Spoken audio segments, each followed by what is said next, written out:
October 10 ലൂക്ക 11:15 മുതൽ 26 വരെ വാക്യങ്ങൾ.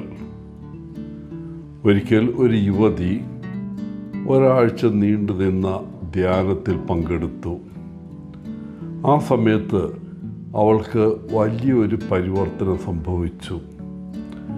ധ്യാനത്തിൻ്റെ അവസാന ദിവസം അവൾ ധ്യാനഗുരുവിനോട് പറഞ്ഞു, ഞാൻ ഇനി എന്ത് ചെയ്യണം? ആത്മീയമായി എൻ്റെ പഴയ സ്ഥലങ്ങളിലേക്കും സുഹൃത്തുക്കളിലേക്കും മടങ്ങാൻ എനിക്ക് ശക്തിയില്ല. ഇത് സൃഷ്ടിക്കുന്ന ശൂന്യത ഞാൻ എങ്ങനെ നികത്തും? ആ സ്ത്രീയുടെ ചോദ്യം വളരെ അർത്ഥവത്തായിരുന്നു. നമ്മുടെ ജീവിതത്തിൽ നിന്ന് എന്തെങ്കിലും നീക്കം ചെയ്താൽ അവിടെ മറ്റെന്തെങ്കിലും മാറ്റി സ്ഥാപിക്കണം.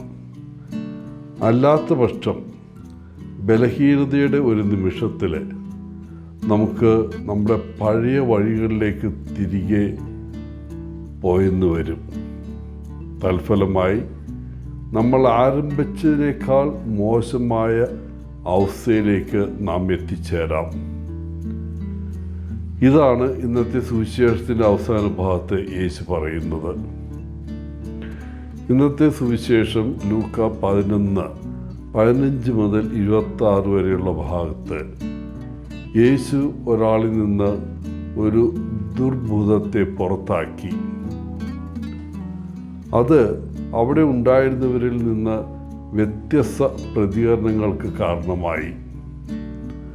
ചില സന്ദേഹവാദികൾ അവൻ പൈശാചിക ശക്തി ഉപയോഗിക്കുന്നുവെന്ന് ആരോപിച്ചു.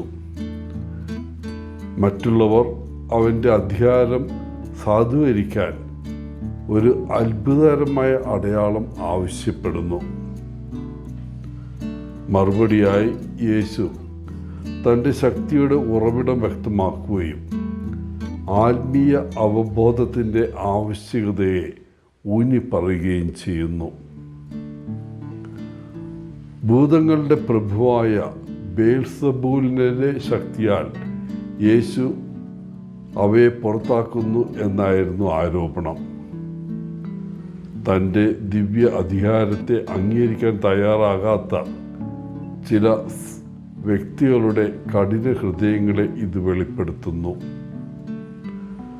അവരുടെ വാദത്തിലെ യുക്തിസഹമായ പിഴവ് എടുത്തു കാണിച്ചുകൊണ്ട് യേശു ഇതിനെ എതിർക്കുന്നു. സ്വയം വിഭജിച്ചിരിക്കുന്ന ഒരു രാജ്യം നിലനിൽക്കില്ലെന്ന് പ്രസ്താവിച്ചുകൊണ്ട് തൻ്റെ ദൗത്യത്തിലെ ഐക്യവും ലക്ഷ്യവും തിന്മയ്ക്കെതിരെ അവൻ നൽകുന്ന സംരക്ഷണവും ശക്തിയും അടിവരയിടുന്നതിനും ആത്മീയ സന്നദ്ധതയുടെ പ്രാധാന്യം ഊന്നിപ്പറയുന്നതിനും തൻ്റെ വീടിനെ കാക്കുന്ന ശക്തനായ മനുഷ്യൻ്റെ രൂപകം അവിടുന്ന് ഉപയോഗിക്കുന്നു. ഇന്ന് മിക്ക ആളുകളും ഭൂതങ്ങളെക്കുറിച്ച് സംസാരിക്കാറില്ല. എന്നിരുന്നാലും പ്രലോഭകർ നമ്മുടെ ചുറ്റുപാടുമുണ്ട്. അവരുടെ പ്രലോഭനങ്ങൾ പലപ്പോഴും ചെറുതോ നിസ്സാരമോ ആയി തോന്നാം. എന്നാൽ ഈ ചെറുതും നിസ്സാരവുമായ പ്രലോഭനങ്ങൾക്ക് നാം അടങ്ങിയാൽ നമ്മുടെ ജീവിതം നമ്മുടെ കുടുംബങ്ങൾക്കും സമൂഹങ്ങൾക്കും നമുക്കും ആരോഗ്യകരമല്ലാത്ത രീതിയിൽ പരിണമിച്ചേക്കാം. അതുകൊണ്ട് നാം ജാഗ്രത പാലിക്കേണ്ടതുണ്ട്. നാം തിരഞ്ഞെടുത്ത പാതയിൽ നിന്ന് വ്യതിചരിക്കാനുള്ള ക്ഷണം മിക്കപ്പോഴും നമുക്ക് ലഭിക്കുന്നു.